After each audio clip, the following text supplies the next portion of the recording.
RCB ವಿರುದ್ಧ ಲಕ್ನೋಗೆ ರೋಚಕ ಜಯ. ಕೊನೆಯ ಓವರ್ನಲ್ಲಿ ಜಯ ಸಾಧಿಸಿ ಪ್ಲೇ ಆಫ್ ಭರವಸೆ ಜೀವಂತವಾಗಿರಿಸಿದ ಎಲ್ಎಸ್ಜಿ.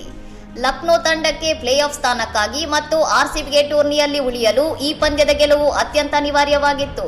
ಪಂದ್ಯದ ವೇಳೆ ಆರ್ಸಿಬಿಯ ಕೃನಾಲ್ ಪಾಂಡ್ಯ ಮತ್ತು ಲಕ್ನೋದ ನಿಕೋಲಸ್ ಪೂರನ್ ನಡುವೆ ಮೈದಾನದಲ್ಲಿ ಮಾತಿನ ಚಕಮಕಿ ನಡೆದು ವಾತಾವರಣ ಉದ್ವಿಗ್ನಗೊಂಡಿತ್ತು.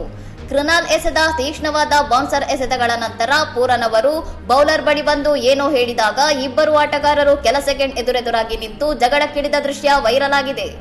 6 ಪಂದ್ಯಗಳ ಸತತ ಸೋಲಿನ ನಂತರ ಪುಟಿದೆದ್ದಿರುವ ರಿಷಬ್ ಪಂತ್ ನೇತೃತ್ವದ ಲಕ್ನೋ ತಂಡವು ಸತತ 3ನೇ ಗೆಲುವು ದಾಖಲಿಸಿ ಆತ್ಮವಿಶ್ವಾಸ ಹೆಚ್ಚಿಸಿಕೊಂಡಿದೆ.